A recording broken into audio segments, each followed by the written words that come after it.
right now is that the white paper talks about the corruption before 2014. And if there was corruption happening in the country from 2004 to 14, the highest corruption happened in the state of Andhra Pradesh, which was not mentioned in the white paper, sir, which is very surprising, in fact. Those were the days, 2004 to 14 was the days of Raja of corruption in the state of Andhra Pradesh, sir. That was the time when the Yuvaraja of corruption came into politics also. The Yuvaraja of corruption, who claims that he is a first-class student in college, I want to mention his assets, the value of his assets, sir. In 2004, when his father was holding the most important position in the state of Andhra Pradesh, his assets were worth 1.7 crores in 2004. And from 2004 to 2011, his increase in assets, sir, is stupendous, whooping 356 crores. In 7 years, from 1.7 crores to 356 crores, you know the amount of increase, sir? 20,800% increase.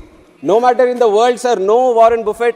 In the country, no one like Rakesh Junjunwala can predict this kind of increase in any business that is happening in the country or the world, sir. Now, in such short time, in 7 years, when you can have this kind of growth, everyone is curious. Now, of course, I'm sure that members in this house are also very curious. Then how can a person be growing his wealth at such a stupendous rate? Now, even the ED, the IT, the CBI, they were also curious. That is why they have attached the 43,000 crores worth of assets of this very own person, sir. So these almost 32 cases under CBI, ED have been registered against him. So it is very important when the central government talks about the picture of the country, it needs to talk about some of the pictures that are happening in the states also. And I think 43,000 crores, huge number, sir.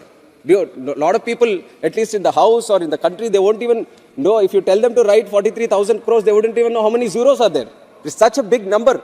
Such big number of cases happened, corruption happened in the state of Andhra Pradesh. Now so many cases have been filed. This was the situation in Andhra Pradesh from 2004 to 2014. Then that is why the people of Andhra Pradesh voted against corruption and brought in Chandrababu Naidu as the Chief Minister of Andhra Pradesh. And in the country also, they brought in Narendra Modi ji as the Prime Minister of the country so that they can deal with this kind of corruption that is happening in the country and the state also, sir. And from 2014 to 19, not a single case of corruption happened in the state of Andhra Pradesh. There might have been differences between the state and the center. They were purely in terms of how to progress the country and the state, sir. Naidu ji was more interested in development of the state. Modi ji was interested in the development of the country. They might have had differences, but it was always, the differences were based on development, but not anywhere regarding corruption or anything, sir. And then in 2019, this first-class student of college, who he claims to be, but now we know that he is not a first-class student of college, but first-class student of corruption. He has come back to power by fooling the people of Andhra Pradesh, by giving them false assurances, and he comes back to power. And now the same culture which was happening from 2004 to 14 is prevailing again in the state of Andhra Pradesh, sir. Now what happens? He is at the helm of affairs. At one time when his father was at the helm of affairs, 43,000 crores of assets were attached by the ED. Now imagine when he is only at the helm of affairs. Sir, I'll finish in 2 minutes, sir. Very small one only I prepared. So he has legalized, he has centralized, he has organized the mafia, the crime in the state, and he is now trying to earn money out of it. Liquor mafia has started in the state of Andhra Pradesh, where if you see, sir, now today, which is the inclusion of digital payments, you can buy a tea also by paying through Google Pay, sir.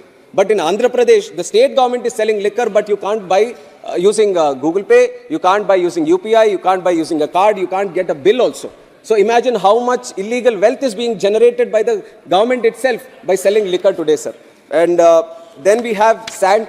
Sand in the state, entire sand is given to one company, sir, with dubious tenders. Nobody knows how it ended up being in the hands of one company. But that is the situation in the state of Andhra Pradesh today. And there is the J tax, which has been specially brought in for illegal mining, for land grabbing, for drugs, and different kinds of activities for approvals in government. Sir, I'm finishing in 1 minute. Already 5 so minutes I'm finishing, sir. Sir, the point that I want to make here, sir, if the central government is releasing white papers and just letting us know what happened and what has not happened right now, but I would say they should have zero tolerance about people who involve in these corrupt practices also. At one point of time, they were talking about bringing in fast courts, judicial laws and all, so that people who are so corrupt shouldn't be in politics. A1 is sitting as Chief Minister in Andhra Pradesh. A2 is sitting in Rajya Sabha, who is involved in all these cases. Now, if these kind of people are running the state and the country, how can we progress? We need to release white papers every year also. So that is why I request the central government to get these